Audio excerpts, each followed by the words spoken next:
Welcome to Leadership Bytes, your speed of learning.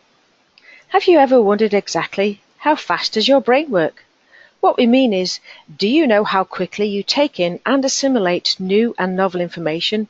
And what could this mean to you and your leadership ability? We tend to assume others learn new information at the same speed we do, and we can be surprised at those who either connect the dots quicker than us or those who take a lot of repetition before a new concept is understood. How quickly you grasp new and novel information is called your general intelligence, and the assessment we use to measure it is called the GIA. The GIA is not an IQ test.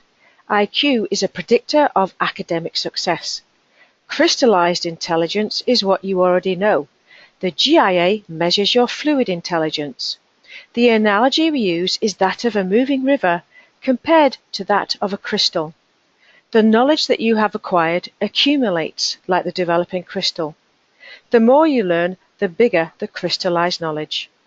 It's when you are exposed to new and novel situations that your fluid intelligence, like the moving river, dictates how fast you can assimilate the information. The GIA reveals how a person approaches and copes cognitively with job demands, complexity, change, pressure at work, and answers these questions. How fast does this person learn new information? Can this person get up to speed quickly and think on his or her feet? How adaptable is this person to change? Is this person a natural problem solver? And can this person work unsupervised or independently? There are people who have degrees who have low GIA scores as well as high GIA scores. There are people who don't have degrees who also have high GIA scores or low GIA scores. What the GIA does not tell us is a person's motivation, desire to learn, ability to work well in a team, their proficiency in communicating effectively, and likely leadership ability. So how can you spot someone's learning speed just by looking at him or her? Imagine two people stood in front of you. They have identical degrees. One person spent months revising and studying for the exam, and the other was out partying during revision time. The one out partying will likely have a very high GIA and didn't need to spend hours studying. To assess your fluid intelligence, the GIA uses 5 subtests. Each one gives a particular perspective for a cognitive ability. Reasoning looks at your ability to draw correct conclusions. Perceptual speed is your capacity to recognize details. Number speed and accuracy is your fluidity in working with numeric concepts. Word meaning is your understanding of vocabulary, and spatial visualization is your spatial awareness. Why is it important to know how quickly a person assimilates new information? And why is it important to you as a leader?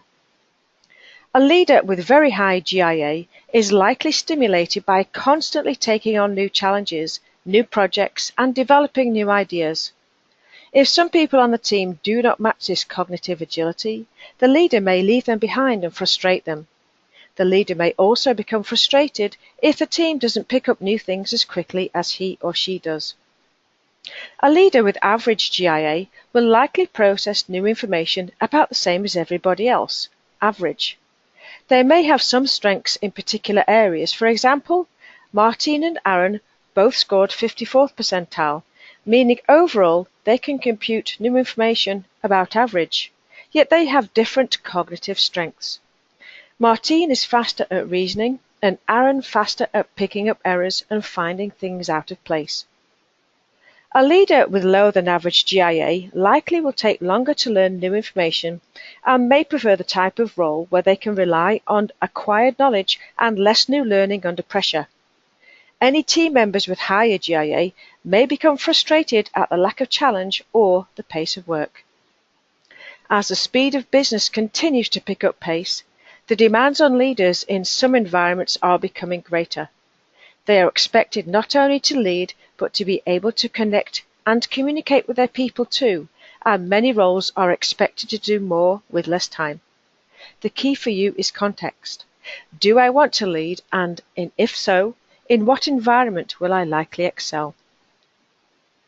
If you're curious to know more about yourself and you're interested to take the assessments, contact your HR department or your assessment partner, Thomas International, and check out the other Thomas Leadership Bytes to learn more about leadership.